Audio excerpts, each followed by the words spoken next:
حضرت ابن سیرین رحمۃ اللہ تعالیٰ علیہ نے فرمایا ہے کہ خواب میں بلی فسادی چور ہے۔ اگر کوئی خواب میں دیکھے کہ ایسی بلی جس کو وہ جانتا ہے اس کے گھر میں آئی ہے تو دلیل ہے کہ جانا پہچانا چور اس کے گھر آئے گا، اور اگر نامعلوم بلی دیکھے تو نامعلوم چور ہوگا،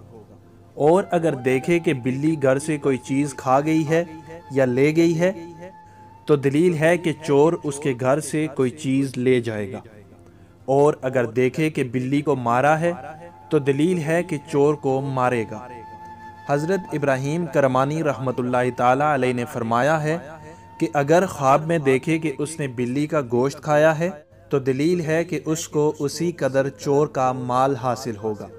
اور اگر دیکھے کہ بلی کے ساتھ جنگ کرتا ہے اور بلی نے اس کو خراش لگائی ہے تو دلیل ہے کہ بیمار ہوگا، اور اگر بلی کو شکست دیتا ہے تو دلیل ہے کہ بیماری سے شفا پائے گا، اور اگر دیکھے کہ بلی نے اس کو کاٹا ہے تو دلیل ہے کہ اس کی بیماری لمبی ہوگی۔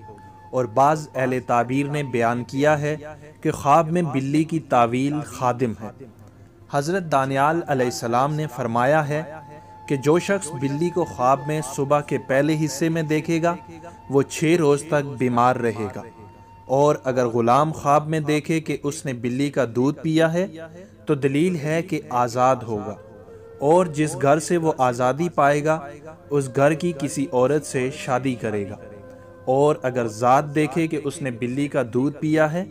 تو دلیل ہے کہ اس کی کسی سے لڑائی ہوگی۔